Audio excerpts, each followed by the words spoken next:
İhlan etem. Дорогие участники и гости конференции, мы продолжаем традицию наших джалиловских чтений. Проходит она уже много лет, но каждый раз появляются новые аспекты, связанные с изучением наследия военных лет, с изучением биографии и творчества Мусы Джалиля и его соратников. Hürmetli qonaqlar, konferensiyanın tantanalı açılışında selamlау sözü bilen Kazan Federal Üniversiteti'nin Filologiya һәм Мәдәният ара багланышлар институты директоры профессор Рәдиф Рифкат улы Җамалетдиновка сүз бирәбез. Рәхмәт итегез, Рәдиф Рифкатович.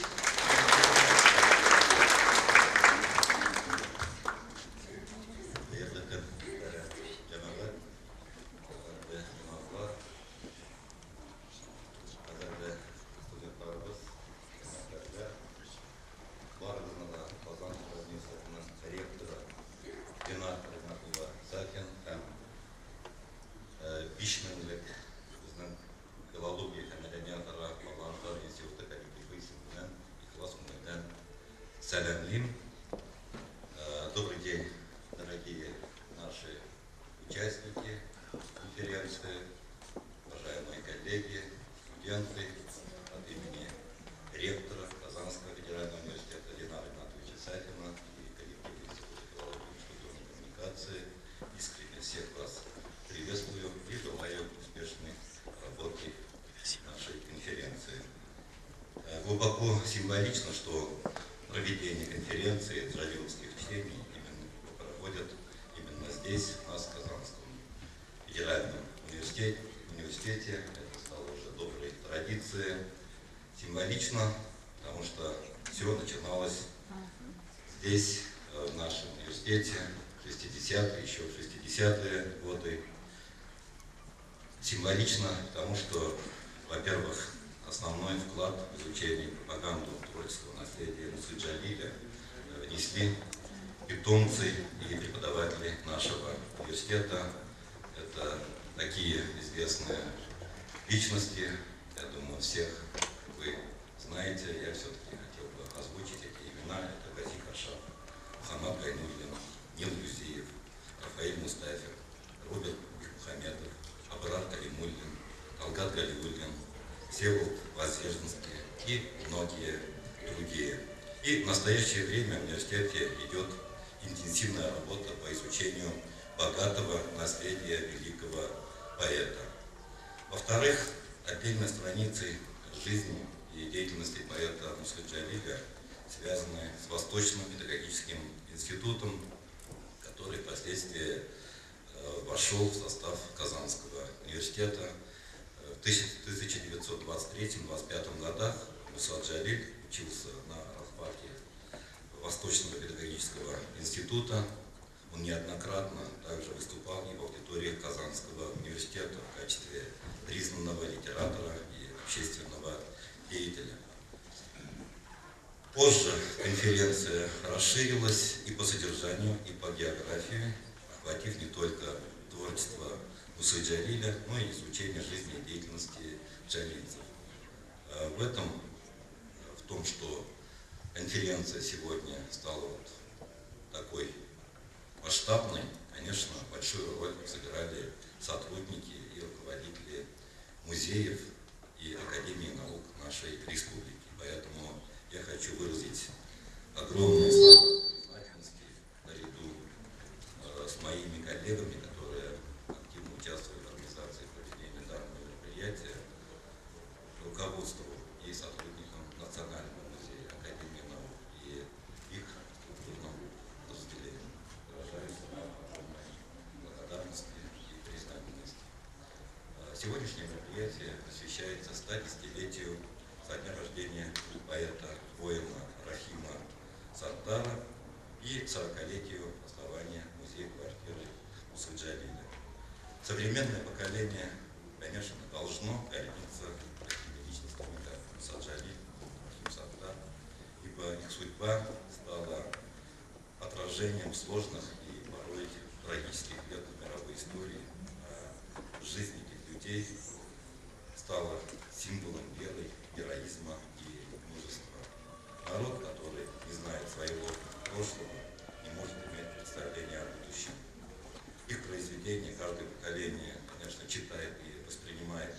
по-своему, с годами эти произведения раскрываются по-новому, поэтому существует огромное количество тем и проблемных аспектов, которые вновь и вновь заставляют обращаться к судьбе и творчеству Мусы Джалиля и Рахима Саттара. Миңа калса, біз бүгін бик ұлы керекті шараға жиылдық.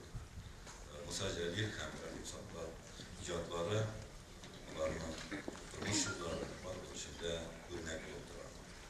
Біз келешектері бүгінгі шараларына біргелеріміз дегенімізден барлық ұйыштырушыларға мектабында тактикасы десем келе, бұл республикамыздың Милли музейі жетекшілер Милли музейінің хезмәткәрләре, республикамыздың Фән академиясы институтлары һәм әлбәттә Казан Федераль университеты барчаларына рәхмәтемне җиткерәм һәм конференцияны ачык объявляю сегодняшнюю конференцию открытой и желаю всем успешной работы. Спасибо.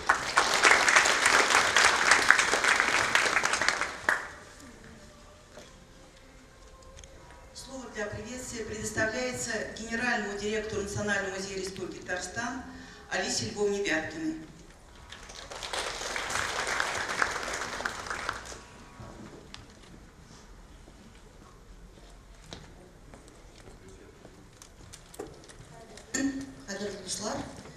Добрый день, дорогие друзья. Я рада вас приветствовать сегодня на этом мероприятии, на этом событии, очень значимом и очень важном для Национального музея Республики Татарстан. У джалиловских чтений очень богатая история и длинная жизнь. Дело Мусы Джалиля и его соратников, их подвиг, их творчество живет в сердцах людей по всему миру, по всей стране. Я буквально вчера вернулась из Мурманска, я участвовала там в сессии музейной маршруты, инициированной Министерством культуры Российской Федерации. И в перерыве ко мне подошла женщина, сотрудница одного из арктических музеев. Подошла с очень необычной просьбой прислать ей по почте томик моамбетских тетрадей.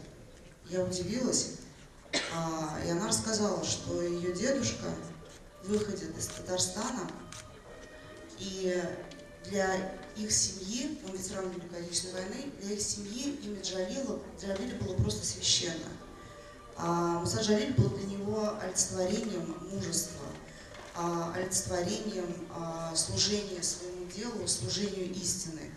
Она с слезами на глазах стала рассказывать, как дедушка ей читал стихи из этой книжки. И, к ее большому сожалению, книга была утеряна при очередном переезде из квартиры в квартиру. Я, конечно же, с большим удовольствием и с большой гордостью буквально на днях отправлю обязательно ей томик моамбетских тетрадей. Я хочу еще сказать, что сотрудники Национального музея, в буквальном смысле этого слова, каждый день соприкасаются с памятью поэта-героя Рахима Саттара. Его внучка Лилия Саттарова, наш главный хранитель. И спасибо вам большое, Лилия, что вы с нами. Я искренне горжусь, что мы с вами делаем общее дело. И я хочу выразить большую благодарность в организации сегодняшнего мероприятия, конечно же, Фатаховой Назире Газизовне. Поздравляю вас с таким юбилеем, 40-летием музея, которым вы заведуете успешно много лет. Спасибо большое, Светлана Юрьевна, вам за то, что мы делаем очень хорошее правое дело.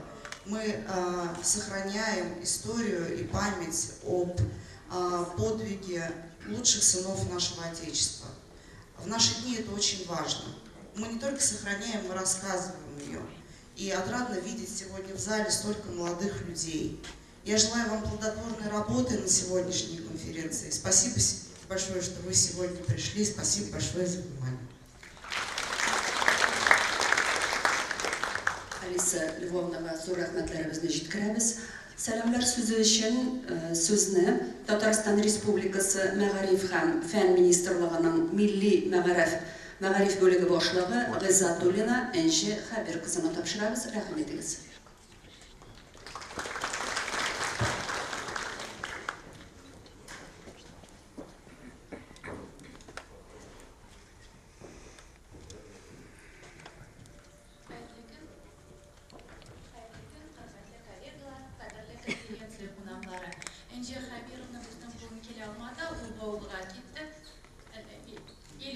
сәңеле буаға кетті, енді бізді эшләр шулай тиз генә үзгәртенеп тора. Шуның өчен дә бүген дәреслектәр бүлегеннән мин Ләйсән Атасовна Гайпуллина сезне котларга килдем. Кадерле конференция кунаклары, Татарстан Республикасы Мәгариф һәм фән министрлыгы исеменнән барыгызны да бүгенге бәйрәм белән тәбрик итәм һәм инде җәлил укуларының бик тә уңышлы узуын теләп калам. Республикада Муса Җәлилнең исемен, мирасын, истәлеген мәңгеләштерү максатыннан бездә бик күп чаралар уздырыла.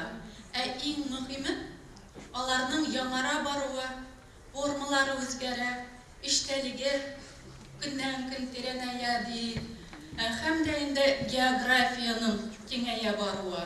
Безнең үзебезнең үткәргән чараларда да Татарстан белән генә чикләнмичә бик күп регионнар катнаша. Сезнең чарада инде шушы мин әйткән сүзләргә ачык мисал булып тора. Безнең ишетүебезчә күрше республикалардан да, Кабардино-Балкариядан да һәм Кырым өлкәләреннән дә сездә фән эшлеклеләр катнаша.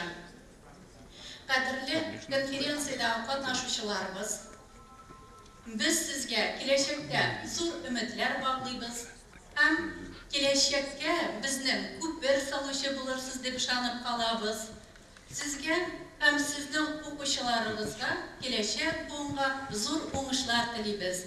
Rahmatlarning inglizi albatta bugungi chorani uyushtiruvchi Qozon Federal Universiteti kollektivina ham Milliy muzey xizmatkorlarina. Sizning ishingiz natijali bo'lsin. Xatir kitobi, tarixiy xatir kitobi deb aytilgan qolin ishtalikli bo'lsin. Ham endi u yangi ochishlar, tobushlar hamda qozonishlar bilan to'lib tursin. Salomat bo'linglar, o'ngishlar sizga. От Всемирного конгресса татар слово для приветствия предоставляется ведущему референту Комитета по национальному образованию и культуре Исхаковой Лейсан Фаукатовне.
Muzey xizmatkorlarına ham bütün bizning belgilab qatnashuvchilarga rahmatlarimizni bildiramiz. Jalil o'qlarning geografiyasi keng deydi. Demak, ona öğrenmişler, işler, qiziqishlar shu darajada ko'p. Bizning sonimiz internetga yetib keladi. Ham bu yilda shu fursatdan foydalanib, Jalil o'qlarning qatnashuvida industris kelasini, onun mirasini popülarlashtiruvda, ona saqlovda bir dereceli durumlarına söz var mı? Bunda bütün fundarikiz durumlara söz var. Hem bizim katnaşmışlarımız da yaşa şeklenmeden, iş yaştan hem şeklenmeden yaşta katnaşırlar mümkün. Hem de şu konferansiyanın devamı edip, Xitoyga belgilaniblar. Sizni de elgi belgida katnaşırlar chaqiramiz. Hem o'zingiz yashagan joylarda elgi ijod bilan qiziqishuvchi barliq katnaşuvchilarga elgi ma'lumotni yetkazsangiz deydi. Konferensiyanın ışığı olsun, varınızga sağlık, selametlik hem hoşlar. Rahmet Leysan Fakat'sına devam ederiz. Tebrikler sözü için sözünü Tatarstan Respublikası Yazıcılar Birliği Reisi'nin birinci orunbasarı İksanova İlsiyar Oazih kızına veririz. Rahmet.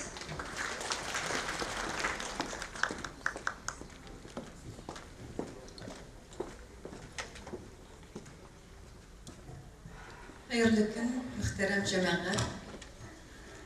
Hürmetli конференцияны оештыручылар, хуҗалар һәм конференцияның кунаклары. Татарстан Язучылар берлеге исеменнән Татарстан Язучылар берлеге рәисе Ркаил Рафаиловна Зайдулла исеменнән һәм шәхсән үземнең исемнән сезне бүгенге матур чара белән чын күңелемнән тәбрик итәм. Җәлил укулары конференциясе ул инде безнең тормышыбызда үзенең урынын алган, үзенең традициялары булган һәм иҗтимагый тормышта зур роль уйнаган зур матур чара. Ул инде 60 елдан артык үтеп килгән вакытта үзенең күп максатлы, үзенең тирән шушындый бер чара икәнлеген раслады. Чөнки монда беренчедән безнең Җәлилнең, Муса Җәлилнең көрәштәшләре, җәлилчеләрнең, шулай ук фронтовик язучыларның иҗатлары, тормыш юллары өйрәнелә, яңа яктан ачыла. Икенчедән, бу конференция безнең бик күп яшьләрне, студентларны, яшь галимнәрне үзенә җәлеп итә һәм бу безнең үткән данлы, шанлы тарих сәхифәләренә яңаша карарга мөмкинлек бирә. Татарстан Язучылар берлегендә дә безнең үлемсез әдәби полк дигән шундый матур проект башланып китте. Һәм менә шушы проект кысаларында biz үзебезнең китапханәдә булган, сакланган фронтовик язучыларның китапларын цифрлаштыра башладык һәм шушы эш дәвамында бик кызыклы табышларга без юлыктык. Шуларның берсе безнең өчен иң кадерле булганы Муса Җәлилнең 1944 елда Казанда басылган Окоптан хатлар, Письмо из окопа дигән китабы булды. Әле Муса Җәлилнең вакытта исеме бездә инде билгеле, ләкин әле ул фронтта язылган шигырьләре булганында тупланган һәм менә 44 елда шушындый китап басылып чыккан. Аның безнең китапханәдә саклануы безгә зур бер табыш булды. Гомумән Муса Җәлил һәм җәлилчеләр турында әле өйрәнергә, яңа ачышлар ясарга бик зур җирлек бар. Һәм менә бүгенге конференция Җәлил укулары бу юнәлештә зур эш алып бара. Быел аның Рәхим Саттарның 110 еллыгына багышлануы һәм Муса Җәлил музееның 40 еллыгына багышлануы үзе зур бер мәгънәгә ия. Шушы форсаттан файдаланып, мин Муса Җәлил музей йортын, андагы җитәкчеләрне һәм хезмәткәрләрне бу юбилейлары белән кутлап китәсем килә. Чынлап та бу Муса Җәлил музей йорты ул безнең тере музей, анда һәр вакытта да бик кызыклы вакыйгалар булып тора, бик кызыклы очрашулар булып тора. Һәм сезнең эшләрегездә мен уңышлар телим, алга таба да шундый матур очрашулар булып торсын. Рәхим Саттарга килгәндә, әлбәттә, без аны җәлилчеләр рәтендә карыйбыз. Ул безнең шагыйрь, Муса Җәлил кебек аның да фронттан кулъязмалары кайткан һәм алар басылып чыкканнар берничә кабат.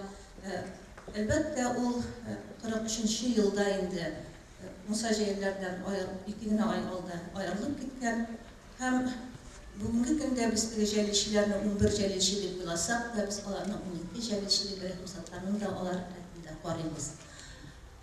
Кыскасы, мин конференция эшендә бүген зур уңышлар телим, яңа ачышлар телим һәм яңа исемнәрне без монда барларбыз дип уйлыйм. Конференция эшендә уңышлар булсын. Рәхмәт. Постоянным участником джалиловских чтений всегда была Чулпан Мусеевна Залилова, дочь поэта-героя, заслуженный работник культуры Российской Федерации. Сегодня она, к сожалению, не смогла приехать, в этом году она отметила свой юбилей, но она прислала обращение, видеообращение к участникам конференции. Пожалуйста.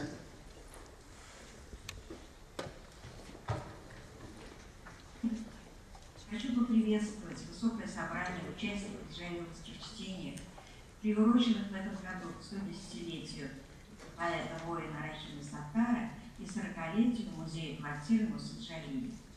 Я ознакомилась с темами докладов и была поражена разносторонностью и интересом, который возникает при обсуждении даже тем этих докладов. Хочу пожелать всем успехов участникам докладов и участникам конференции.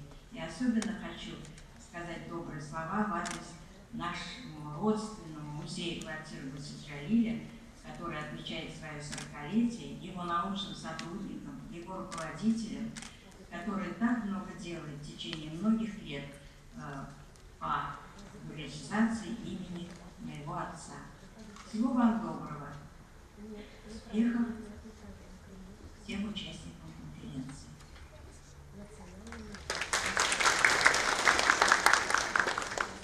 Мы получили в адрес конференции самые лучшие пожелания от земляков Рахима Саттара из Республики Башкортостан. В этом году в Башкортостане состоялась видеоконференция, межреспубликанская видеоконференция «Прерванная песня продолжается», организованная администрацией Чешминского района и Государственным собранием Республики Татарстан, в которой принимали участие представители власти, деятели культуры, науки и образования, и все они желают успехов в работе конференции. Сейчас у нас с вами торжественная встреча подлинных реликвий военных лет. В Национальном музее Республики Татарстан в течение многих лет существует традиция Дня подлинника. Подчеркиваю значимость конференции «Джалиловские чтения», торжественное представление подлинных реликвий мобитских тетрадей Мусы Джалиля и тетради со стихами Мусы Джалиля состоится сегодня здесь для экспонирования в этом зале. Право выноса военных реликвий предоставляется хранителям документального фонда Республики Татарстан Губаевой Лилии Данисовне и Хаматову Шамилю Саиднуровичу в сопровождении лучших воспитанников Суворовского училища. Прошу всех встать.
Возможность ближе увидеть реликвии наших поэтов-героев будет предоставлена после того, как завершится заседание, можно будет пройти мимо витрин с тетрадями.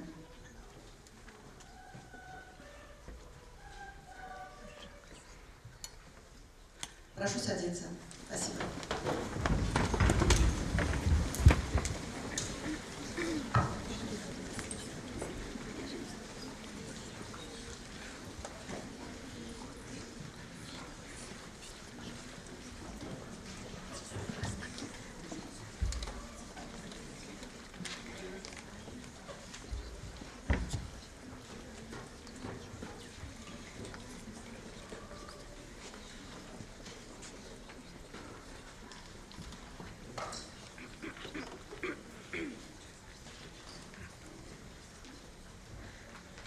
Devam ederiz. Sözünü Filologiya һәм мәдәниятара багланышлар институтының Мәдәният һәм мәгариф югары мәктәбе студентларына бирәбез. Рәхим итеп, Муса Җәлил шигырьләрен дөнья телләрендә тыңлаячакбыз. Рәхмәт.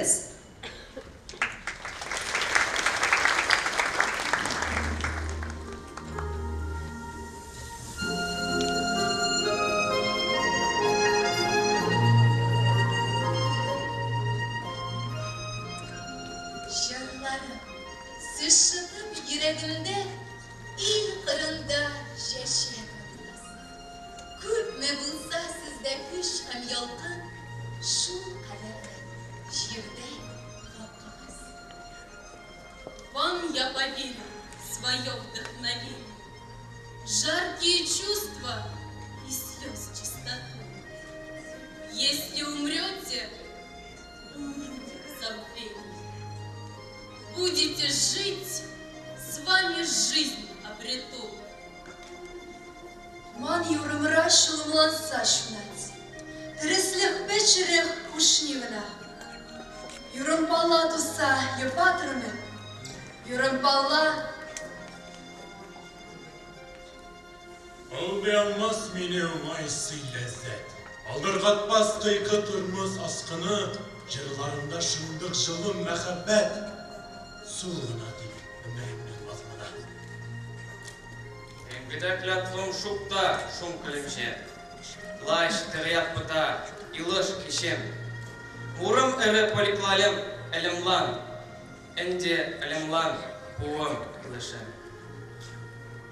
Уйлап үттім шымлы құрашны, өмірім хәлі көркәм яз еді. Башны тұтқан шақта үзілді. Юр иретті мені көрияқаге, һәм күлерген қойыл ил болып. Өмірім менем мұңлы бір еріне, өлемем де яңыра ер болып. Gün шығышта ол суланы, көкке қолқы таулар көріне, көйе қолқан.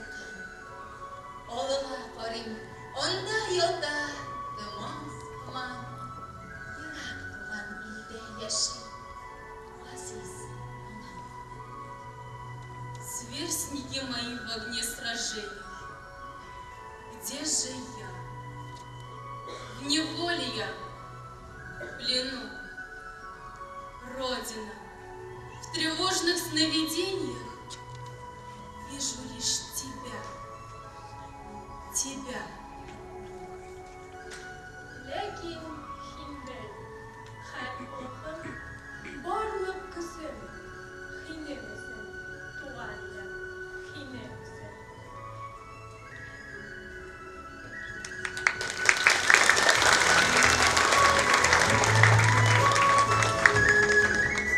Студентлар tarafından başkarılan şiirlerinin sımgıları naqmine Rahim Sattar tarafından yazılgan şiirler buldu.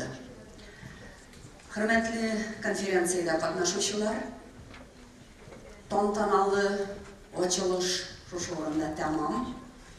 Jalil Okuları Xalqara konferensiyasının plenar oturuşunu başlayız.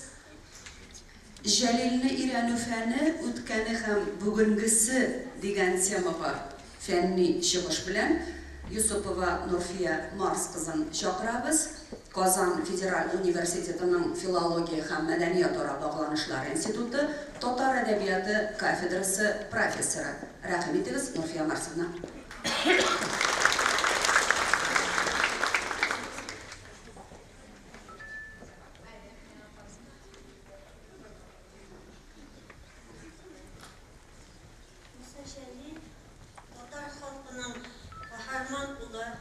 Yaşıl mənaсын tuğan xalqına xizmətdə görüb, mavi dəftərləri ilə Tatar poeziyasının dünya kengliklərində tanıtığa ən zor ülüş kürtkən Geroy şair bulub tanılan.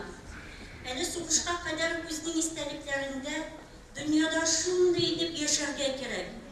Ölgəndən sonra ölməslik olsun.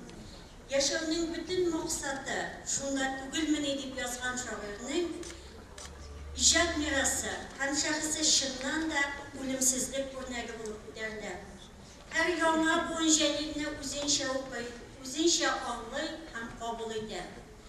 Şuna da Jalil mirasın İranı, ulanın eserlerin analizde hem eylevine tügül.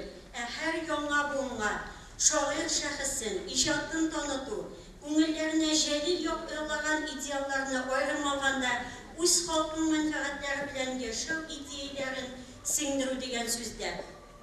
Şunga da şairning edebi mirasın hem şahsın İranı yolunda zor iş başkarılsa da her һәр чорда аның иҗаты әдәбият белеме өчен актуаль булып кала. Җәлилне өйрәнү фәне үзенең үсешендә 3 этапка аерыла. Беренчесе сугышка кадәрге чор белән бәйле. Җәлил иҗатын өйрәнү юлында беренче адымнар 1930 елларда тоташа. Газета журнал битләрендә байтак мәкаләләр язылса да, аларда гомуми күзәтү һәм бәяләү өстенлек итә. Һәм нигездә шул чор идеологиясенә туры килү яки килмәү ноктасыннан чыгып бәя бирелә.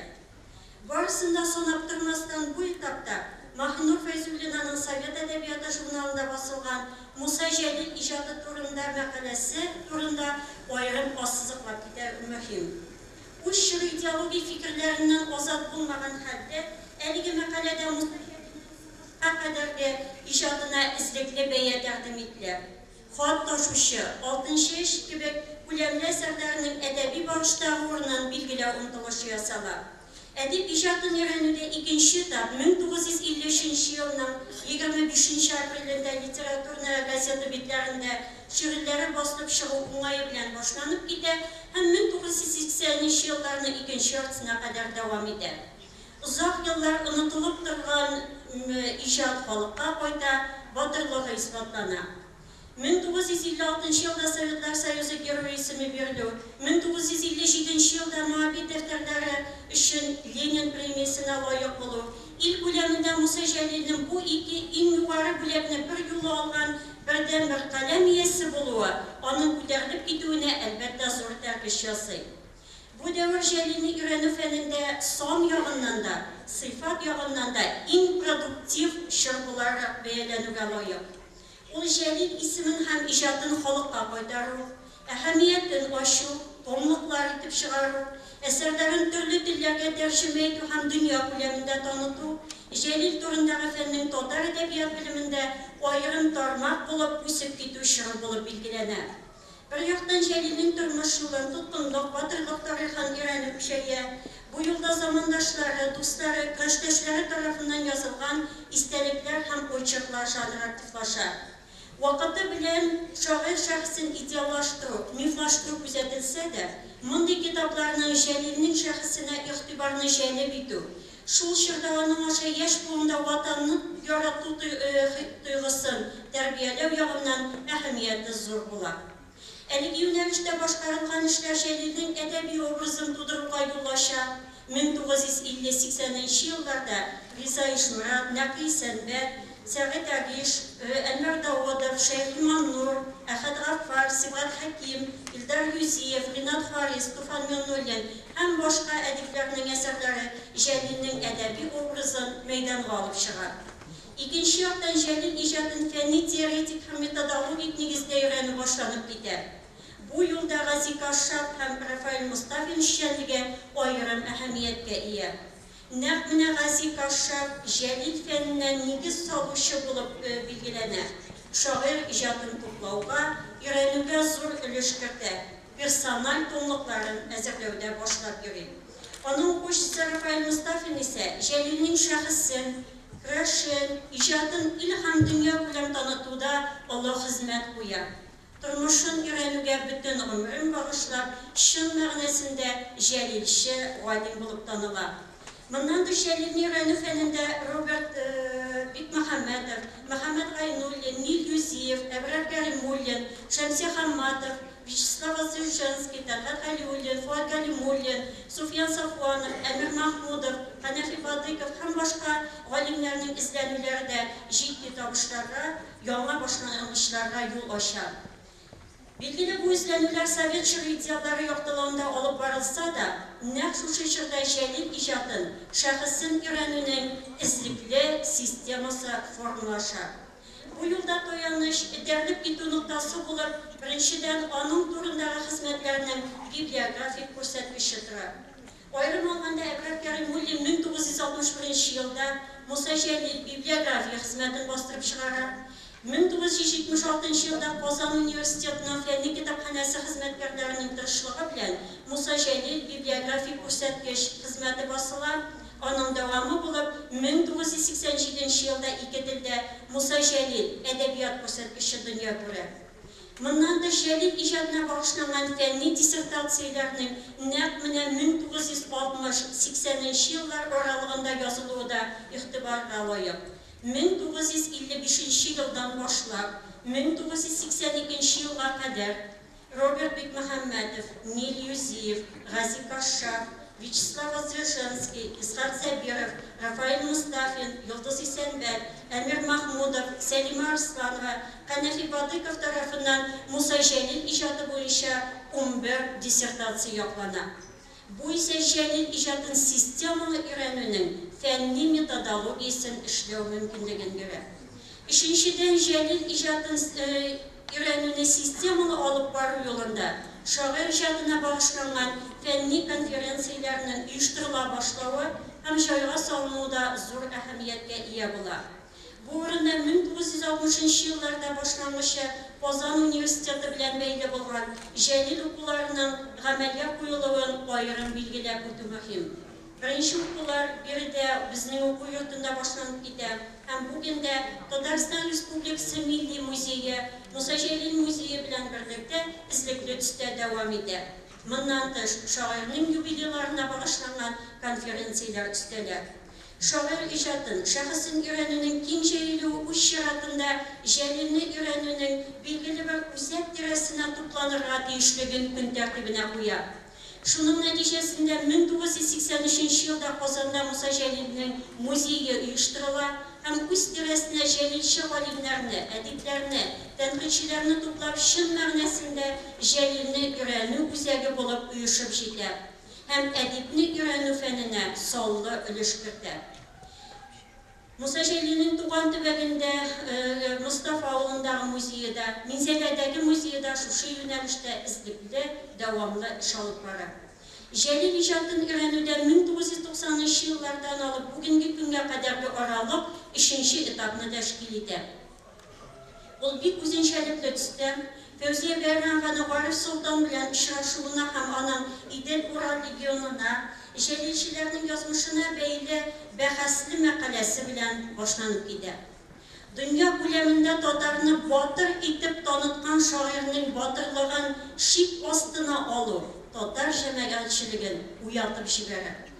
Шуңа бәйле бу чорда Җәлилнең тоткынлыктагы тормышын өйрәнү, моңа кадәр күләгәдә калган биографик фактларны ачыклаучы активлашып китә. Бу юлда берничә хезмәтне аерым ассызыклап китү мөһим. Аерым алганда Рафаэль Мустафинның Җәлил изләре буйлап китабы Җәлилнең тормышына үзенчәлекле ревизия ясалган чорда күп сорауларга һәм бәхәсләргә нокта куеп мәйданга чыга.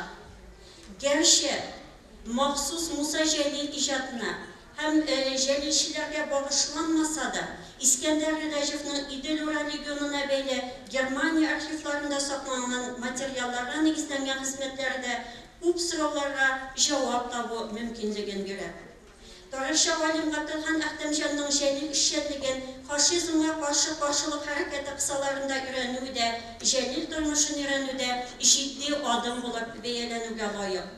Идел Урал легионерларыннан оешкан 825 батальонның Беларусь партизаннарына кушылу вакыйгаларын өйрәнеп, яңа документлар тапкан Рөстәм Гайнетдинов хезмәтләрендә әлеге мәсьәләне фактик материаллар белән баета. Бу урында шәхесләребез сериясеннән Муса Җәлилгә багышланган җыентыкның дөнья күрүен аерым ассызыклап китү мөһим. 403 берәмлек документны туплап, шуларның яртыдан артыгын беренче мәртәбә татар күчесенә тәкъдим иткән бу басма Җәлил тормышына бәйле күп икеләнүләрне сызып ташлый, аларны документаль кире кагу мөмкинлеген бирә. Гамирҗан Дәүләтшин тарафыннан Муса Җәлил кулъязмалары тасвирлануны да Җәлилне өйрәнүдә әһәмиятле гамәл дип санау мөһим. Әдәбият билимендәге үзгәрешләр, совет чоры әдәбият билиме таләпләреннән китү Җәлил иҗатын өйрәнүгә дә йогынты ясый. 1990 еллардан шагыйрь иҗатын өйрәнүгә бәйле моңа кадәр язылган шактый язмалар актуальлеген югалта. Әдәби мирасны яңа концептуаль нигездә өйрәнү кирәклеге көн тәртибенә куела. Ләкин яңа сукмаклар салынганчы байтак вакыт үтә. Бу исә шагыйрь иҗатын өйрәнүнең сүлпәнәюенә алып килә. Sonla fenli monografiyalar kimi, dissertatsiyalar umumen yoklanmıyor. Bu yılda ko'tarilish 2000 yıllardan so'ng kuzatila başlayıp, Jalil ijodin öğreninin yangi konseptual yo'llari taqdim etilib, Talg'at G'aliulin, Fuat G'alimulin, Xotib Minnikulov, Doniya Zahidulina, Rinat Haris, Yusupovalar tarafından Jalil ijodin milliy medeniyet, milliy edebiy negizlarga beli öğreninin muhimligi belgilanadi. Şoir ijodida milliy xalqchil negizlarning shog'ilishini öğrenu, onun ijodin totar edebiyotidagi o'rnidan yanmaşalık hem o'zenshaliklarning davom etilishi yo'sinligida tekshiruv belgilash mumkinligini beradi. Ko'ringancha, shoirning ijodin ham turmushin o'rganu yo'lida zo'r ish boshqarilgan. Jalilni o'rganu fanining sonli tarixi bor. 20-asr davomida davom etib, o'sib, o'zgarib, 21-asr boshida totar edebiyot bilimida metodologik, konseptual negizga solingan, fenni sistemasi buldirilgan ayrim tarmoq bo'lib o'sib jetadi. Shulayda bu ülkede kelешekte o'sishning yangi yo'llari, mumkinliklari da ko'rinadi. Birinchidan, yangi metodologik qarashlar yo'sinligida Jalilning fenni biografiyasini o'rganu sıralab. Buning uchun shu yo'nalishda sonli xizmatlar, kandidatlar ham doktorlar dissertatsiyalari yozilib, Jalilni o'rganu fanini yosh bilgichlarining keluvi muhim. Şu maqsadda To'qay ensiklopediyasi tuzishning tajribasine dayanib, Jalil ensiklopediyasini tuzishda kun tartibida turgan boshlardan. Eserlari dunyoning 60 tiline tarjima etilgan Jalil ijodi menga heshiksiz loyiq. Ikkinchidan, Jalilning kun chiqish ham kun botish rus adiblari ijodi bilan qiziqsinuvi, ularni o'rganuvda belgili farq. Shunga da ijodin g'arb ham sharq kontekstida belgilav. Ayrimcha kun chiqish adabiyoti o'zenshaliklar bilan bog'lanishda tekshiruv muhim. Shulay Turkiya adabiyotlar bilan shog'ishtirib, genetik, shog'ishtirma tipologik planda izlanuvlarda shoir ijodini o'rganuvda yangi natijalarga olib kela oladi. Şu maqsaddan Rinat Haris fikrlarini davom etib aytganda, Jalilning botirlik psixologiyasi, ijod psixologiyasi aspektida oshida qiziqli natijalarga olib kela oladi. Uchinchidan, Jalilchi olimlarning fanni ham tanqidiy ishchanligini o'rganu kun tartibida. Bu yo'nalishda yozilgan 2 kandidatlik dissertatsiyasini bu bo'shliqni to'liqlantira olmaydi. To'rtinchidan, Jalil ham totar teatr san'ati, opera san'ati arasındagi munosabatlar aniga qadar butunlay deyarli o'rganilmagan. Bu esa Jalil obrazi edebiyotda ham san'atda degan zo'r tema negizida olib boriladi. Aniga tema publitsistik ishdalikdagi ayrim maqolalarni hisobga olmaganda fanni negizda oshiq qolgan ham bugunda o'z tekshiruvchisini kutadi. Beshinchidan, Jalilning topilmagan 30lab she'ri bo'luvi belgili farq. Bu yo'lda ayrim izlanuvlar bo'lsa da, ularni so'nggi natijaga qadar eltib she'rib, u she'rlarni totar qo'shisina taqdim etuvda kelajak ishi. Shuning bilan yashada Jalilning tutqunlikdagi yozmishina bog'li oshiqlanib bitmagan o'rinlar bo'luvida sir tugul. Buning uchun Rossiya ham chet el arxivlarida ishlashni davom etib kerakligi belgili. Bu yo'nalishlarda ish olib borish uchun chet tillar bilgan, totar adabiyotidan, totar madaniyatidan ma'lumotli bo'lgan, totar tarixini bilgan, arxivlarda ishlash tajribasi to'plangan azirlikli ham tibli bilgichlarni azirlash muhim. E'tibor qilishingizga rahmat.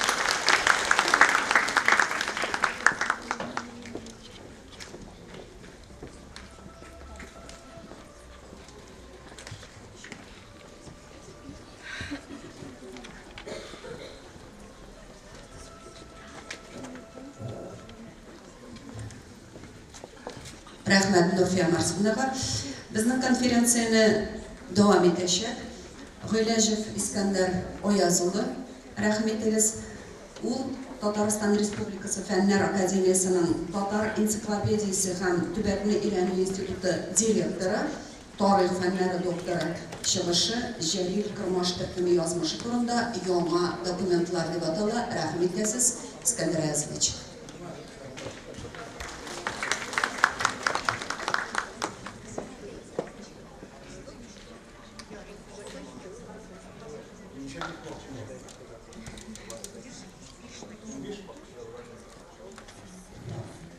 12-13 minut.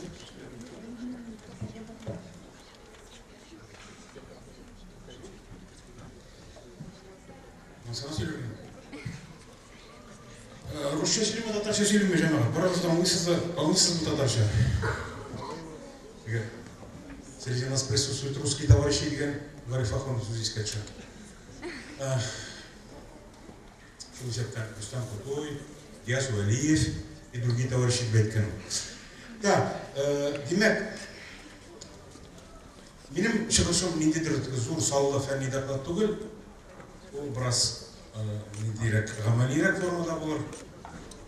Мен көптен түгіл гіна Жәлил Құрмаш түркімі yazılmışına қараған яңа документлар табу бақытына еріштім һәм шуның белән біраз ортаклашасым килә. Мен тарихчы кеше һәм әлбәттә тарихчы кеше өчен иң әһәмиятле нигез эш алып бару өчен, фәнни эзләүләр алып бару өчен ул тарихи чыганак, исторический источник. Һәм тарихи чыганак булганда гына без ниндидер тарихи конкрет хакыйкатькә ирешә алабыз. Онсыз булмый. Дөрес, күп нәрсә әлбәттә тарихчының үзенең намусыннан тора, аның каршылыклы карашларыннан тора. Әлбәттә чыганакны чыганакка төрлечә интерпретация ясап була. Ләкин барыбер иң әһәмиятле шул чыганак булып кала ул кагыйдә, закон. Һәм заманында мин беренче тапкыр Германияга киткәч, 94 елда ел ярым чамасы мин Алмания китапханәләрендә һәм архивларында эшләдем. Ә минем иң зур хыялым Жәлил язмышына шушы Жәлилчеләр, Жәлил Құрмаш төркеме язмышына караган яңа документлар табу. Әлбәттә, миңа кадәр бит инде күп кешеләр документларны эзләгән, төрле илләрдә, төрле архивларда, ләкин барыбер өмет бар иде. Шул вакытта ләкин бераз күңелсез дә булды миңа, чөнки чыннан да ул вакытта миңа ул бәхет ләкмәде. Документлар табылмады, яңа документлар табылмады. Гәрчә мин Идел Урал легионына тарихына караган документларның бик күбесен таптым, аларны өйрәндем, аларны анализладым, ахырчыкта китап яздым, диссертация якладым. Ләкин барыбер өмет яшәде. Мин ышанам, андый документлар һаман да бардыр дип. Германиядә булмаса, Польшада яисә башка илләрдә ниндидер басмалар, ниндидер хаттар, шәхси документлар. Уйлап карасам, менә карагыз, Жәлил Құрмаш төркемен бит Дрезденда югары хәрби мәхкәмә хөкем итә. Документлар булырга тиеш, протоколлар булырга тиеш дип өметләнгән идем. Немецлар бит ничек документсыз андай карарларны чыгарсыннар. Ләкин ул документларның күбесе күрәсен югалган, сугышның соңгы айларында юкка чыккан. Ниһаять, мәсәлән, минем өчен бер сорауны әйтеп бирим әле. Мәсәлән, Идел Урал газетасы бар бит, Легион газетасы. Ул 42 елның көзеннән 45 елның мартына кадәр чыккан даими бер атнага бер тапкыр татар телендә Германиядә Легионерлар газетасы. Ул газетаның күпчелек саннары сакланган. Берлинның китапханәсендә сакланалар. Әгәр дә безнең хәзерге яшьләр компьютер белән, интернет белән бик дус булган яшь студентлар интернетта Deutsche Bibliothek дигән сайтка кереп, ул газетаның саннарын күрә алалар, алар PDF форматында урнаштырылган. Ләкин ул газетаның саннары бары тик 43 елның августыннан гына сакланган. 42-нең ноябреннән 43-нең августына кадәр бер сон да юк. Менә сорапай киткән алар. Минем өчен бу һәм сорау булды. Һәм инде менә соңгы минем Алманияга архивта эшләвем, ковид пандемиясы башланыр алдыннан Берлинның архивларында, китапханәләрендә эшләдем.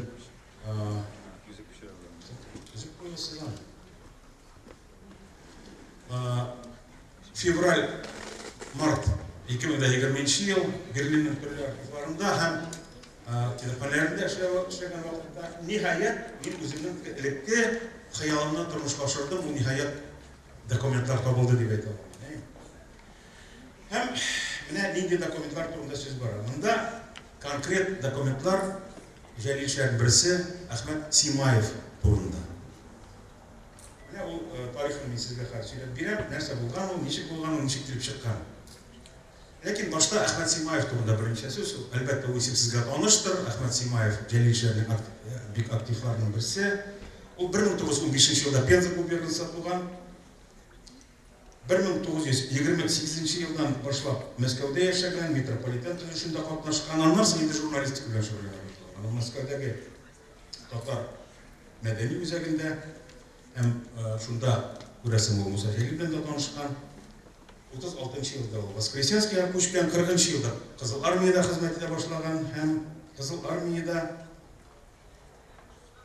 күрәсем разведка мәктәбен тәмамлаган да һәм бәлки шундый фаразлар бар. Аның пленга эләгүе дә, менә шушы җәлилчеләр төркеменә катнашуы да ул үзенә күрә бер яшерен задание булган. Шундый фаразлар бар. 42 елның мартында Әхмәт Симаев әсирлеккә төшә.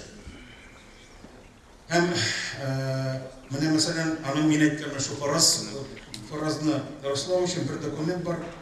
Үзенең допрослар вакытында ул әйтә, 37 елда ул 21 ай төрмәгә хөкем ителгән Советлар Союзында дип махсус күрсәтә немецларга. Имеш ул әзерлекләнгән Советлар Союзында. Яшерен эш аркасында дип. Үзенә күрә ул алдан ук немецларга тәкъдим иткән, мине файдаланыгыз пропагандистик максатлар белән. Билгеле булганча, Әхмәт Симаев Җәлил тормыш төркеменең иң активларыннан берсе һәм мәсәлән, ул беренчедән 825 батальонга менә монда Нурфия Марсова 825 батальонны искә алды. Ул менә шушы батальонга хәрби әсирләрне җыюда катнашканлыгы билгеле. Икенчедән, ул листовкалар чыгару эшендә бик актив катнашкан, чөнки ул билгеле булганча алманнар төзегән пропагандистик радиостанциядә хезмәттәшлек иткән, эшләгән, анда хезмәткәр булып, зарплата алып торган, Винета дигән пропаганда министры каршындагы империя министрлыгында. Һәм ниһаять кайбер мәгълүматлар буенча Әхмәт Симаев Муса Җәлилне лагерьларның берсендә табып, аны димәк тәкъдим иткән хезмәттәшлек өчен имез.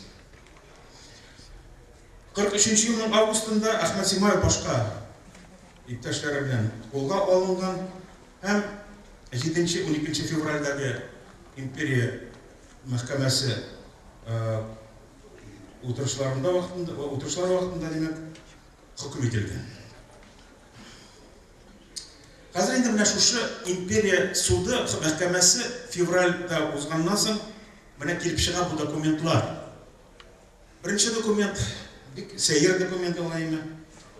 Германиянең тышкы эшләр министрлыгы Көнчыгыш министрлыгына шундый мәгълүмат җибәрә.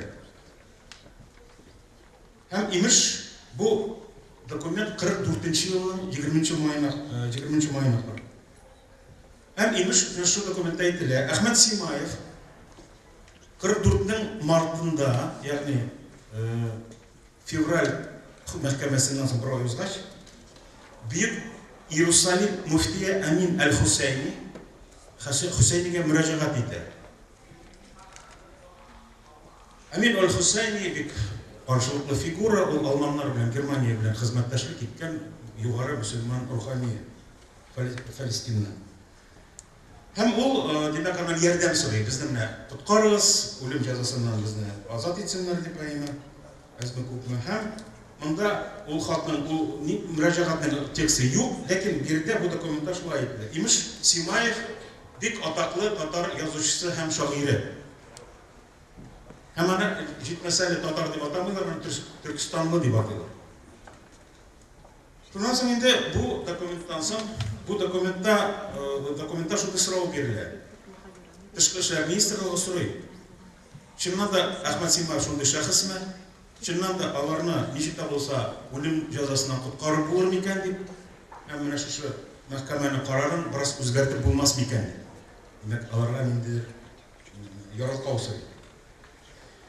Һәм тышкы эшләр министрлыгы принципта андый яралкауга каршы түгел булганлыгын күрсәтә. Бу монда мәсәлән, әгәр дә без büyük şair Ahmet Simayev'ni ölüm cezasını ölümge niterbiz iken, tortabız iken, demek o nididir Türkistanlılar, Müslümanlar arasında, legionerler arasında iskari reaksiya uyatırgan mümkünlüğü.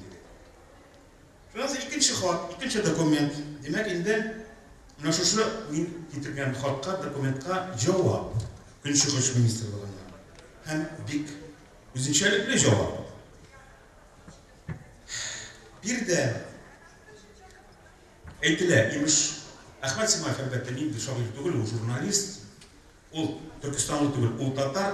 Hem şu vakta eğitile Ahmet Simayev en bizden korkunç düşmanlarının birisidir.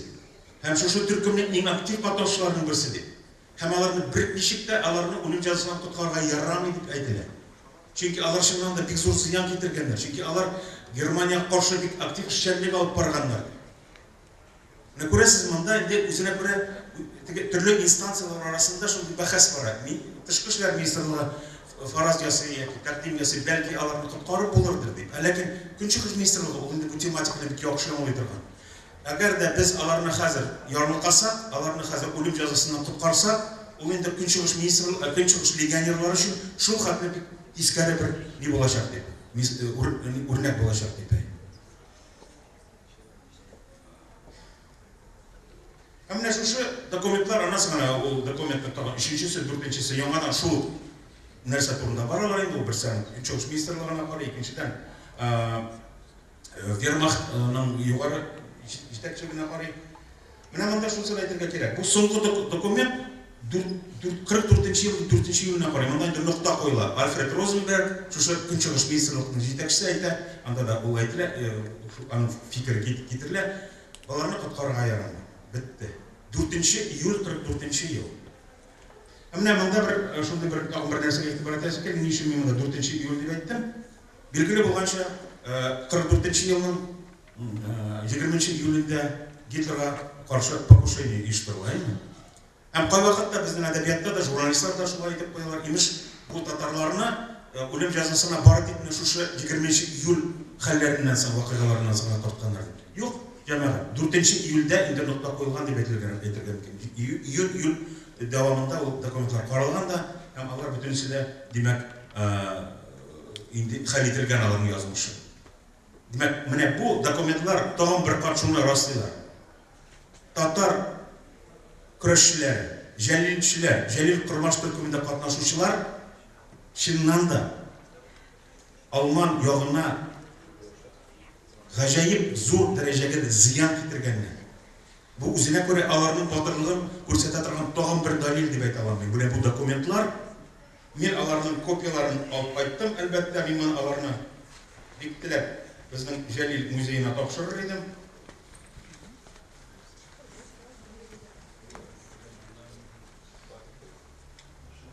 Tercümelerin sonra birimin ya mı? Jalil Müzeyi'nde saklansalar ve ilk de ehemmiyetli dokumentler şundan dokumentler 20 şeyde Umay'dan başlar 4. yılga kadar Jalil Müzeyi'nde saklansalar benim şey kopyası alır. Tağım bir ehemmiyetli bir dokument bulurlar idi. Musa Jalil'in batırlığın görsete turgan dokumentler.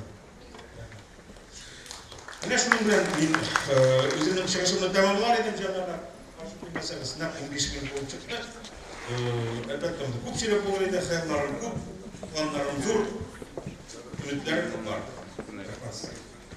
İskender Azizovich, yaman məlumatlarınız üçün rəhmət, ulaşılaşlar sizə. Bizning konferensiyada şolay Tatariston Respublikası Fənlər Akademiyasının Tatar Ensiklopediyası Tübəkli İləni İnstitutunun baş fənni xizmətkari, filologiya fənləri doktoru İslamov Ramil Fənevi yolunda qatnaşa, rəhim edəsiz. Onun çıxışının teması Musa Jalil dokumentları turunda yolma basma bilan təqdim çıxış yasayacaq. Rəhim edəsiz, Ramil Fəneviyevich, sizə söz.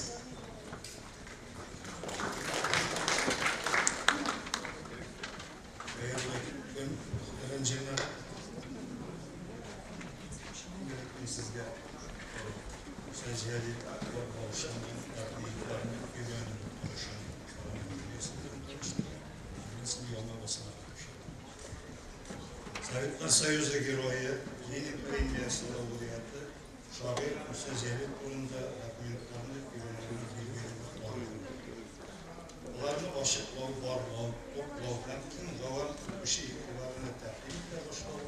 O'zgan asrning 60-yillarida mashina qildi. Qozon Utlari jurnalining 65-yilda 5-sonida Rontabek xatlari rubrikasida Jalilning Tatariston Yozuvchilari Soyuzi raisi Tuhbat Iyomiddinov va 42-yilning 25-martida yozgan xati bosildi.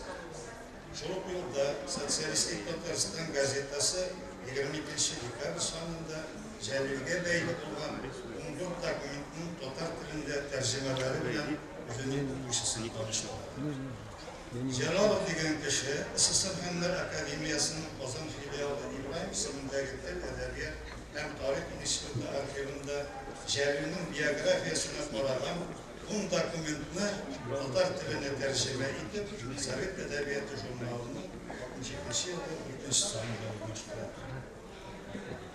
Edebiyat alimi Rashad G'aynanov Sotsialistik Tatariston gazetasining 66-yilda 3-fevral sonida Jalilning 27-yilning 2-sentyabrida yozuvchi, adabiyotchi Vali Rahimga Kichkina yurtdoshlar jurnali bilan xizmatdoshlik etishga chaqirib yozgan xatini bosdi. Qozon davlat universitetining KPS tarixi kafedrasi aspiranti Skvartsov Qozon Utlari jurnalining 67-yilga 4-sonida Jalilning 35-yilning 1-7-yanvarida Qavi Najmiga 50-sonli yurtlar idarasini VKPBning Orsha raykomini, Orsha rayon sovetini, Volokoseyning Orsha raykomini yozgan xatlari ham Tatgos izdat upravляющий Arslonovga yozgan xatining faksimilisini o'quvchilar e'tiborini taqdim etdi. Рамиль Панович, номер залез, ребята, помогите. Микрофон остался. KPS'ning Tatariston ülke komiteti partiya arxivi instruktori Zolina, tarix fanlari kandidati Nosirov, Qozon Utlari jurnalining 67-yilda 12-sonida Jalilning xalq shoiri Abdulla To'qay istalgan mangulashtirish choralari turida VKPBning Tatariston ülke komiteti sekretari Dalat Kazinga, Taysir xalq komissarlari Soveti raisi o'rinbosari Suleymanovga, Matur edebiyat uchun qog'oz fondi berib turunda Istiq Yozuvchilari Soyuzi prezidiumining javobli sekretari Fadiyevga, ham Tatariston ülke komitetining Alimasovga, Muhammadovga, Moskvada bo'lajak tatar edebiyoti ham san'ati dekadasini azirlik choralari turunda VKPBning Tatariston ülke komitetining Muhammadovga ham boshqalarga yozgan xatlari o'rnashtirildi. Aminov ham Mingullin degan yurtdoshlar Musa Jalil ham kurashdoshlarining tutqunlikdagi ishchanliklari turida yangi materiallar topib, Sovetskiy Tatariya gazetasining 69-yilgi noyabr oyining 1-sonida bayon etdilar. Aspirant Fuat Mustafin Jalilning Orenburgda Tatar xalq ma'rifiy institutida o'qigan vaqtida Qozon institutining jibarularini ham maddiy yordam ko'rsatuvlarini so'rab yozgan g'arizasining foto ko'chirmasini Sotsialistik Tatariston gazetasining 72-yilda 10-mart sonida bosdi. Gorkining Qozondagi muzey direktori Mariya Yelizarova Jalilning fondlarda saqlanib turgan xotlari ham ularning ishtaliklari bilan o'quvchilarni 75-yilda Sovetskiy Tatariya gazetasi betlarida tanishtirdi. Shoirning turtomli asarlarining 3-tomida 6 biografik material, turli kishilarga yozgan 69, 5 tomli asarlarning 4-tomida yana biografik materiallar, 5-tomida 70 xati dunyo ko'rdi. Tarix fanlari kandidati jurnalist ham publitsist Shamsi Hammatov Sotsialistik Tatariston gazetasining 80-yilgi 8-noyabr sonida Jalilga 41-yilning 14-dekabrida berilgan partiya xarakteristikasini foto ko'chirmasini Tasir Yuqori Soveti prezidiumi raisi Validdin Muhammadovga 47-yilning 23-yanvarida yozgan xatining bir nechta montajlangan foto ko'chirmasini gazetaning 83-yilgi 20-dekabr sonida Hasan Tufan'ın Jalil'ge 36-yılda 38-yılda yazgan hem yılı bilgisiz xatlarının üzüklerin 84-yılda 23 Mart sonunda yazışı Mehmet Maksut'un Jalil'ge 40-yılda yazgan hem Fadiyev bilen Jalil arasındaki münasebetlerini yaptırtıp ona 40 yılının 28 fevralinde yazgan bir xatının Tatarca tercümesinde urunuştular. Şulay yok, o 84 yılda Rus tilinde bastırgan Musa Jalil Soldat Partiya degan hizmetinde Jalil'ge qaragan bir dokumentlarının faksimillerin ıskartılgan tekstleri urunuştular. Onlar arasında Komünist gazetesi redaksiyası tarafından verilgen udarnik mandatı, Kazan Künşürüş Pedagogiya İnstitütü Türkiye Tatar İşçiler Fakültetini tamamlağı turunda tanıqlıb, partiya saflarına alını sorab, 1. Moskva Devlet Üniversiteti'nin partiya yaşıkısına yazgan varizası, Moskva Üniversiteti'ni tamamlağı turunda tanıqlıb, Orab jayı vaxtında Tataristan'ın Erki rayonundaki Şirmişan safhasına barı için Komünist gazetesi redaksiyası tarafından verilgen tanıqlıb, avtobiyografiyası, kadrlar isabın olup barı qağazı, Halidin Muhammadov ve Harbi Ölüm Jiddaksi Lamanosov ve Fadiyev yazgan xatları var. Lakin şuna da itibar ettirge gerek. Biridagi şıganıqda itirilgen makalelerde bir dokumentlar şaptı ıskartılı foto montaj yasap verilgen. Ben bularının işin işlengenini bir konuda bitirmedim. Jalil'in turmuşun hem işçilerinin öğrenimge zor ilişkirken galimlerinin birisi filologiya fenleri kandidatı, tenkitçi Rafael Mustafa'nın Basya'dan Hayata Geroya degan kitabında Jalil'in Fadiyev ve kızı Şokan'da yazgan xatların hem kızına yazgan tağın bir xatının faksimilisin Nibensar tarafından Künşürüş Birliği'nin Charlottenburg okuluğu arşivinde Jalil hem onun Kırıştaşlarının ölümü turunda tutarılgan bilişme tağıp, ul Kazan'da Yazışılar Sayısı'na jiberilgeç, şaptı dokumentin fotokoşirmesini Tatar diline tercüme bilen okuşularını birinci mertebe tanıştılar. 68. yılda Tataristan Devlet İminligi Ministri General Mayor Tokarev'nin ve KPV'nin Tataristan Ülke Komiteti'nin birinci sekreteri Muratov'a yollagan bilişmeni matbuatta 2009 yılda bastı. Edip'nin tuğuna 70 yıl tulu umayı bilen Kazan'da uzdurulgan bütün Soyuz konferansiyasında edebiyat galimi Ozat Ahmadullin, Galimcan İbrahim isiminde hem edebiyat hem tarih enstitütündeki Jalil Fondu hakkında tefsirli doklad söylüyor. Bu umaydan şunu da aytıp burundu bular. Erlige Fondunun tulu tasvirlanması başkarılıp, o ayrım kitap rövüşünde neşir itiler.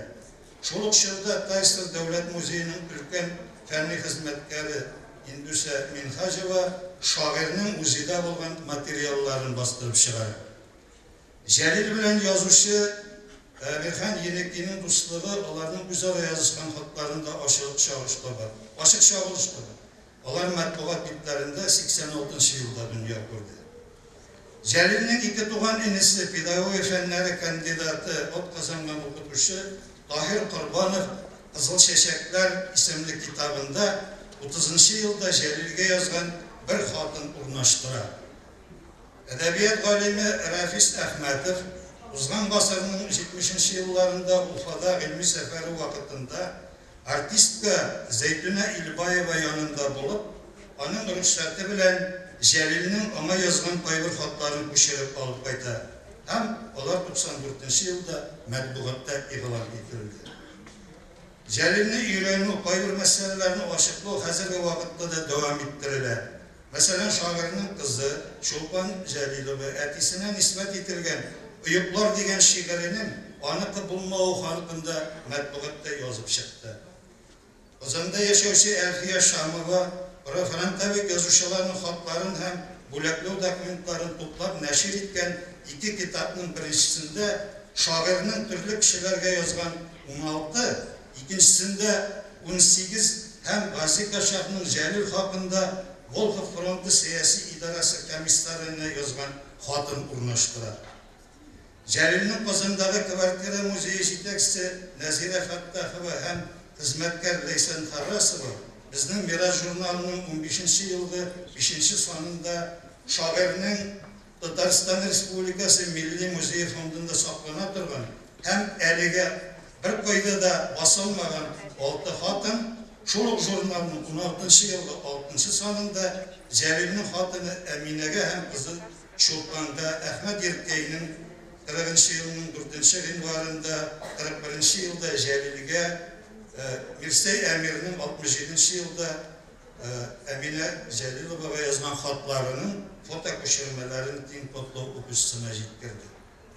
Җәлилнең фотоларын эзләү, табу, аларны матбугатта игълан итү юнәлешендә дә кызыклы гына фактлар туплана. Мәсәлән, 1926 елның сентябрендә үзенең дуслары белән бергә төшкән фотосын Закир Рахманкулов матбугатта бастырып чыгара. Әдипнең 27 елның апрель көннәрендә Татар казак коммунистларының 3-нче губерния киңәшмәсе эшендә катнашуы һәм алар соңыннан күмәк фотога төшәләр.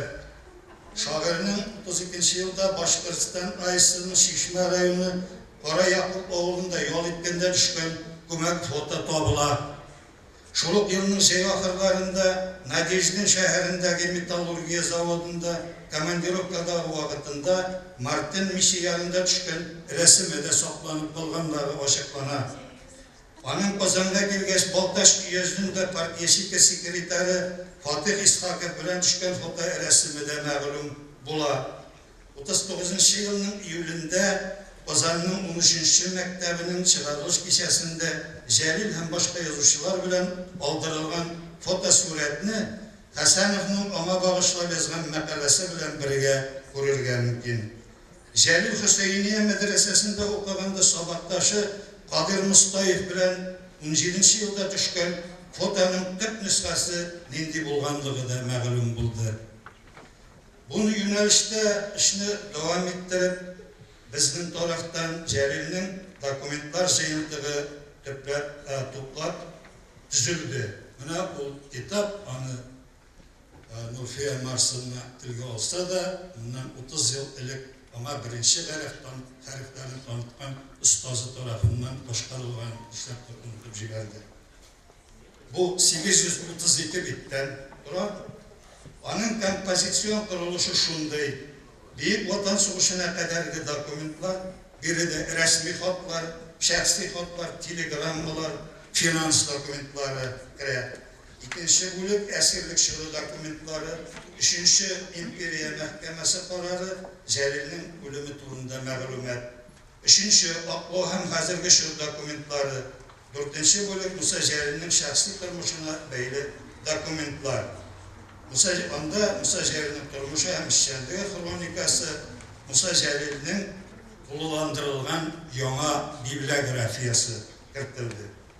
Җыентыкта барлыгы 403 берәмлек документ тупланды. Аларның 265-е беренче мәртәбә тәкъдим ителә.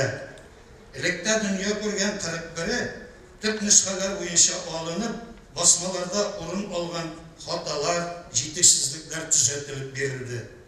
Бу май белән бер моментта игътибарны юнәлтү урынлы булыр. Җәлилгә бәйле китапларда, матбугат битләрендә басылган документларның күбесе заман идеологиясе таләпләре нигезендәме, әллә бүтән сәбәпләр аркасындамы, беренчедән татар теленә тәрҗемә ителеп, икенчедән шактый гына кыскартулар һәм монтажлаулар белән бирелгән. Аларның ничек итеп шын мәгънәсендә чыганак итеп кабул итәргә мөмкин. Бу җыентыкта исә үткәндәге андый хилафлыклар искә алынып, документларны мөмкин кадәр төп нөсхәдә һәм бернинди үзгәртүләрсез тел стиль үзенчәлекләрен саклап урнаштыру максат итеп куелды. Бары тик шундый ысул белән эшләгәндә генә шул чорның вазгыятен, Җәлилнең шәхесен тулырак баша һәм аңлый алабыз. Җыентыкта материаллар нигездә Татарстан Республикасы Дәүләт архивыннан, Татарстан Республикасы Милли музей фондларыннан, Казандагы Җәлилнең квартира музееннан, Горький һәм Шәләпин музееннан, төрле басма чыганаклардан, көндәлек газета, журналлардан тупланылды.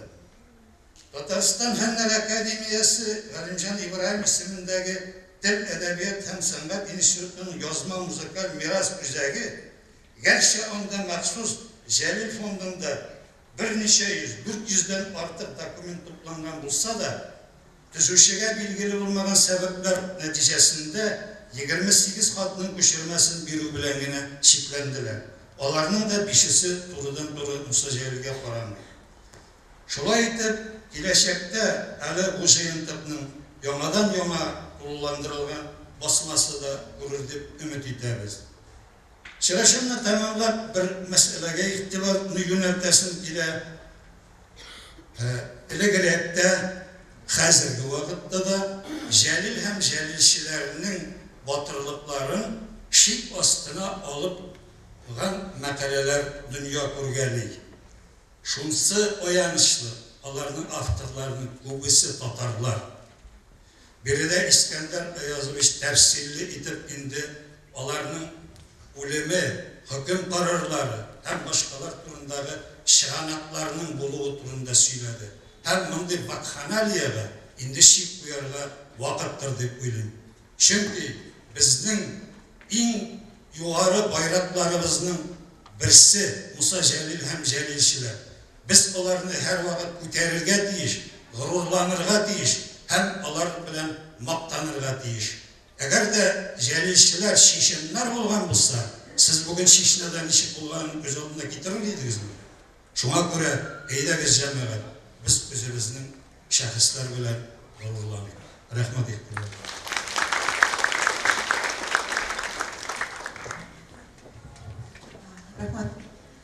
Следующее выступление – биография и поэтическое наследие Рахима Саттара в идейно-нравственном контексте современной России.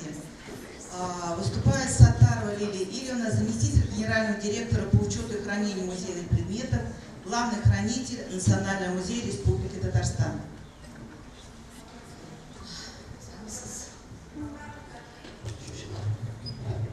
Добрый день, дорогие участники конференции, дорогие студенты, преподаватели Казанского федерального университета, сотрудники наших музеев.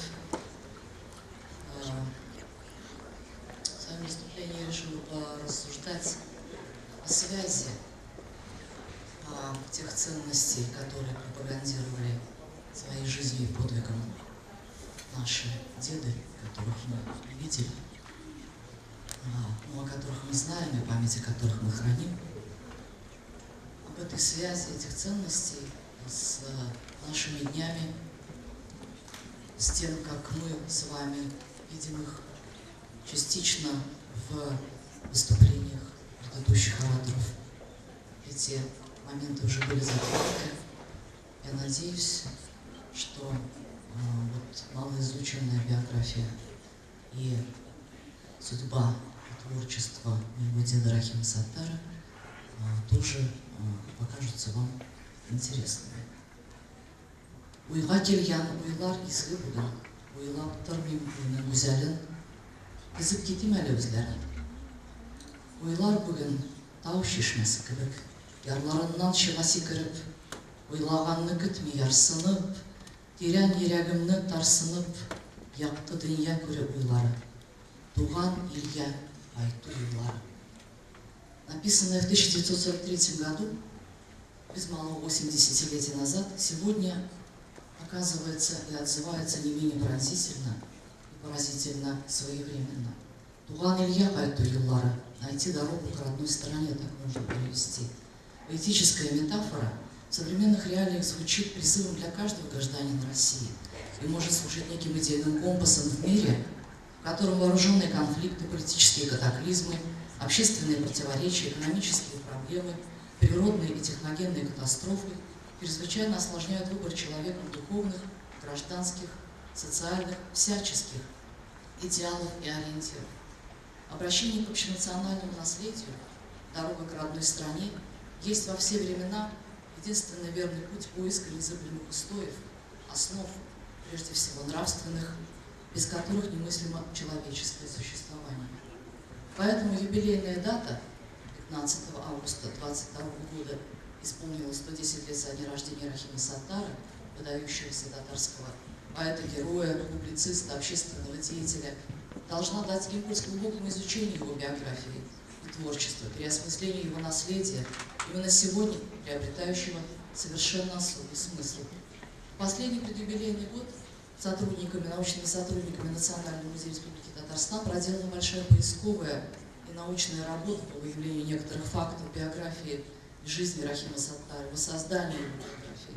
Изучены ранее недоступные архивные документы, более тщательно проработаны имеющиеся в разных источниках сведения, по-новому осмыслены уже известные факты, ранее не считавшиеся важными, как следствие не упоминавшиеся. Работа еще не завершена, однако можно говорить о несомненно важном ее, хотя и промежуточном этапе. Нами воссоздана первая максимально точная и тщательно выверенная биография Рахима Саттара. Она воссоздана по годам, предвоенный ее период даже по месяцам. Стоит отметить, почему это важно, прожил всего 31 год. Стоит отметить, что некоторые сведения, включенные нами в биографию, ввиду их неподтвержденности документально, основаны на сравнении и проведенных параллелях с общеизвестными либо схожими с подобными, взятыми из биографий соратников, друзей, современников, сверстников и анализе общеисторической ситуации. Образ Рахима Саттара, человека, поэта, публициста и воина, до сих пор недостаточно раскрытый в исторической науке литературоведения, по-новому возникший в результате более тщательного и глубокого изучения его биографии и частично творчества, должен быть вписан в героический сон выдающихся личностей, поднявших совершенным подвигом историю духовного пути своего народа на недосягаемую высоту. И главный вопрос: в чем истоки нравственной силы подвига, истоки непреклонной воли для борьбы, понимания своего предназначения? Осмысливая жизненный путь Рахима Саттара, явственно воспринимаешь глубокую духовную связь между судьбой отдельно взятой человеческой личности и судьбой народа. Сын сельского муллы, воспитанный в канонических традициях ислама, шакирт медресе Хасания при Третьей соборной Уфимской мечети, таковы первые жизненные ступени Рахима Саттара, вполне традиционные для мальчиков из многих татарских семей до революции.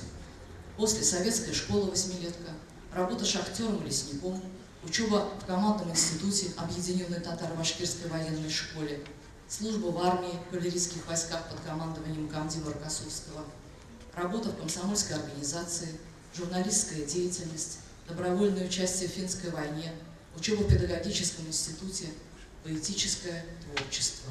Это был путь во многом типичный для юношей 20-30-х годов 20-го столетия, чье мировоззрение сформировалось под влиянием не только домашнего воспитания, но и прежде всего в условиях советского образа жизни, советской идеологии. Нужно отметить, что истинный и искренний патриотизм, абсолютная вера, неминуемое торжество идеально справедливых коммунистических идей – вот те постулаты, на которых были заложены для предвоенного молодого поколения основы важнейших духовных скреп и прочнейшего нравственного стержня с невозможностью в дальнейшем принятия каких-либо иных решений, в частности, националистических, шовинистических или имперских. В 1930-е годы имя Рахима Саттара, журналиста, становится в Татарской Республике очень известным. Сохранились номера газеты «Яш Сталинче», органа Татарского областного и Казанского городского комитета ВЛКСМ, в которой 25-летний Рахим Саттар начал свою работу в качестве заведующего военным отделом, а перед уходом на фронт он был ответственным редактором этой газеты. Только на страницах «Яш Сталинче» за 1938-40 годы опубликовано более 60 его произведений разных жанров. Это заметки, статьи, эссе, рассказы, в том числе более 15 стихотворений. Авторитетным был голос Рахима Саттара, как комсомольского лидера и активного члена комитета ВЛКСМ. Саттар вошел в поэтическую зрелость перед самой войной. Несмотря на имевшиеся конъюнктурные темы и образы, его лирика никогда не была нарочитой, пропагандистски-дидактической, а пафос заменялся искренностью. Сияммин, 28-летний поэт, написал эти стихи в декабре 1940 года после возвращения с Финской войны. «Қар бураны болсын, тіні болсын, яратам мен шушы жер істің. Туған елім, сенің көкірегіңнен яшап күші алып мен өстім». Признание в любви к родине, большой силой страсти, переходит признание в любви к женщине, к жизни, вырастая до безмерного всеохватного, неразделимого чувства. Деңгіз болып жайыл көкірегімді, яшау маяклары қамытсын. Ощущение полноты жизни, сравнение его с морем, видение маяков — эти поэтические образы рисуют нам, сегодняшним читателям, счастливого человека. В немногочисленных рукописях, которые сохранились каким-то чудом и находятся в нашей семье, есть обрывок бумаги, на котором набросаны очень своеобразные строки. И ты колено, и ты локоть. Протираетесь каждый день. Чего с этим не смог поделать? Воспаляя легкие, разрывая сердце, день умирает каждый день. Ничего не смогу с этим поделать. Поэтому схвачено то состояние души, которое было присуще людям той поры. Не только Саттару. Страна творила себя, свое настоящее, свое будущее. Она преодолела безграмотность, она создавала новые отрасли экономики и промышленности, переформатировала сельское хозяйство, она плодила ученых и новые науки, строила, искала новые формы в искусстве. И человек не вмещался в 24 часа суток. Он жил в унисон со своей эпохой, стремлением расширить, раздвинуть границы времени. Осенью 1941 года Рахим Саттар уходит на фронт и уже через несколько месяцев оказывается в плену. Названия лагерей, через которые ему пришлось пройти, записаны на первой странице тетради со стихами. Смоленск, Остров, Радом. Имеется множество косвенных свидетельств и доказательств того, что пребывание Саттара в плену, тот факт, что он оказался в легионе Дель-Урал, буквально в первые месяцы создания легиона, не случайность, а тщательно спланированная, блестяще организованная специальная операция, в которой разведчик Саттар выполнял особо важные задания, а все имеющиеся у нас сведения — лишь отдельные штрихи легенды разведчика. На это указывали писатели-исследователи Рафаэль Мустафин и Юрий Корольков в своих книгах. Об этом вспоминал, ссылаясь на многие факты, в том числе на свидетельства очевидцев, а также фашистских идеологов и Дель-Урала, сын Ильи Рахимович Саттаров, посвятивший всю жизнь поиску сведений об отце. Великолепно образованный, профессиональный военный с опытом воинской и фронтовой службы, известный журналист и поэт с опытом общественной деятельности, лучше всего соответствовал необходимой личности, способной организовать и возглавить идеологическое движение в кругу своих соплеменников, направить в нужное русло деятельность пленников внутри организации Дель-Урал. Попав в лагеря для военнопленных в регионы Дель-Урал, Саттар с товарищами по подпольной борьбе смог осуществить главную цель и задачу. Пленные татары не перешли на сторону врага, не поддались на попытки склонить их к сотрудничеству с немцами. Ни одним из сформированных воинских подразделений оружие не использовано по назначению. Был организован переход целого батальона к белорусским партизанам, а в дальнейшем ни одно формирование татар не использовалось немцами в военных целях. Саттар, проводя работу в легионе, сумел проникнуться чувствами татар и башкир, своих соплеменников, найти для них наиболее точные, важные, единственные слова, способные извлечь из глубин душ сокровенные ноты, прежде всего ноты человечности, глубинно связанные с чертами татарского национального характера. И творческий подвиг Саттара пришелся на время, когда он провел по ту сторону фронта. Газета на татарском языке, к изданию которой имел прямое отношение Рахим Саттар, публиковала, например, стихи Тукая в общности исторической судьбы русских и татар. Стихи самого Саттара распространялись среди легионеров и были хорошо известны, заучивались наизусть. Так об этом свидетельствует тетрадь стихов Саттара, которую вы сейчас видите в витрине. Последнее стихотворение не записано другим почерком. Видимо, кто-то из легионеров дописал его на 2 последних страницах. Примечательно, что это последнее записанное стихотворение называется «Ата Хамбала», и оно сюжетно и тематически перекликается с 2 более ранними стихами, посвященными матери.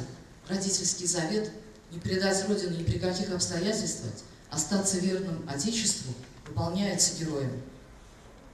«Изгі ватан туфрағына басмасын итлер, арслан көксулышыбыз батыр егітлер. А біз елді қызмет білән ярдәм итәрбіз, сезгә кыйын булса, калса, була калса, біз дә китәрбез. Әршел біз ватан җирен, ябыз дошманнан. Тап төшермәм, диде ул изге антыма». Эту поэтическую мысль спустя полвека после войны продолжит в своей публицистике сын поэта, ученый-философ Иль Саттаров. В годы войны отец был там, где труднее всего, в тылу врага. Суть в том, что сделано и как сделано человеком в те беспредельно героические годы для советского народа. Чтобы создать то, что создано отцом там, в легионе, необходима особая душа, созвучная родному народу, не сломленные, не отчавшиеся, не потерявшие себя и веры в победу. Татарский мирок в Германии был, в общем-то, замкнут. Даже газета выходила на татарском языке. Татары в основном из деревень немецкого языка не знали, поэтому то, что рождалось в творчестве Мусы Джалиля, Абдуллы Алиша, Рахима Саттара, падало на благодатную почву. Надо полагать, что много было там людей из татарской эмиграции, которая не приняла Октябрьскую революцию и делала все, чтобы подавить советскую власть. Они делали все, чтобы заставить этих деревенских парней повернуть оружие против Родины. Немцы понимали, что сила на их стороне, что татарам некуда деваться. И они полагали, татары недовольны тем, что в свое время потерпели поражение и лишились своей государственной самостоятельности. Поэтому поэтическое творчество в этих условиях занимало исключительно важное место. И оно должно было быть глубоко личным. Его образный строй должен был быть очень и очень близок к тем, кто жил в тех условиях. Поэзия Рахима Саттара оказалась именно такой. О том, что Саттар написано в «Легионе», можно сказать так. Это его переживание ситуации, в которой он оказался вместе со своими товарищами, земляками. И его личные переживания оказались сильнее лжи врагов. Вот скупые строки, в которых как бы сконцентрировано состояние духа человека, сохраняющего в себе человеческое, невзирая ни на какие испытания. Рухам Али. Тәрбиеләдең мине мабрур итеп, баш имәдем әле буй җитеп бер дошманга, иркен тын алам. Ул да богау, капка изакта, ләкин рухым иркен, хөр кала. Саттар помог душам татар выстоять в легионе, созданном фашистами, выиграл свой бой, отстояв души татар от предательства, отстоял в жестокой борьбе, заплатив высочайшую цену жизни. Подвиг каждый раз озаряется по-новому. В повседневной жизни мы не задумываемся о том, что значит Родина. В минуты горя возникает в человеке духовно богатом послание той силы, которую мы обретаем, когда вокруг единомышленники. Голос Творца поэтому пронзает века. Сегодня, обращаясь к жизни и подвигу и поэзии Рахима Саттара, мы считываем вечные постулаты, определяющие суть и смысл человеческого существования вне контекста каких бы то ни было реалий, общественно-политических, экономических, социальных. Эти вечные постулаты – любовь, дом, долг, честь и, конечно, Родина. Туган Илья Кайту Юллары. Во все времена, значит, прежде всего найти дорогу к самому себе, значит, ответить на вопрос «Кем менсима Туган Иль?» Значит, мерить все самой высокой нравственной мерой, завещанной своему народу татарским поэтом Рахимом Саттаром. Я хочу еще раз напомнить те стихи, которые прочитала сейчас молодежь, строки из стихотворения «Алкымышын». Көнші выштал суланып, ата, алтан, кәк алқып, таулар күріне гүя қалқан. Алға қарайым, анда ята, туман, таман, Ерак туған елдә яши Газил анам. Кыралдашлар, яу кырында, кайдасың мин? Кем мин сиңа, ятиммени, әйт, туган ил. Бар хәсрәтең, бар михнәтең миңа уртак. Син генә сүт, син иркәлә, син мине как. Ләкин син бел, һәр сулышым, барлык көчем, синең өчен, туган илем, синең өчен. Спасибо.